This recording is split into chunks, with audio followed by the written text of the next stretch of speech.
Hello guys, welcome back to my YouTube channel. मैं আজি কম আপোনালোকক ফোন পে এপত আপোনাৰ বেংক একাউণ্ট যদি লিংক কৰি থোৱা আছে এটো কেনেকৈ আনলিংক কৰিব বা ডিলিট কৰিব আজি ভিডিঅ'ত এই বিষয়ে আলোচনা কৰিম। ভিডিঅ'টো স্কিপ নকৰাকৈ ভালদৰে চাব আৰু মোৰ চেনেলটোত প্ৰথমবাৰলৈ আহিছে যদি চেনেলটো সাবস্ক্ৰাইব কৰি কাষত থকা বেল আইকনটো অন কৰি অল কৰি দিব আহিবলগীয়া ভিডিঅ'ৰ নটিফিকেশ্যন সকলোতকৈ আগত পাবৰ কাৰণে। ব্লগ ভিডিঅ'টো আৰম্ভ কৰোঁ। প্ৰথমতে আপোনাৰ ফোন পেটো আপুনি ওপেন কৰি ল'ব।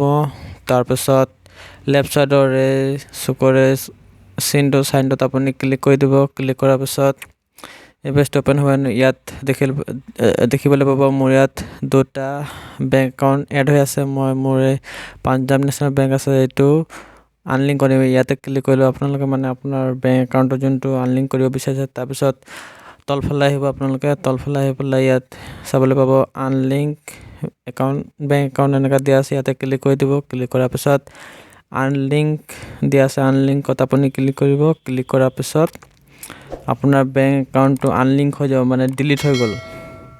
ভিডিঅ'টো ভাল লাগিলে লাইক কৰিব, শ্বেয়াৰ কৰিব আৰু ছাবস্ক্ৰাইব কৰিব। থেংকছ ফৰ ৱাচিং।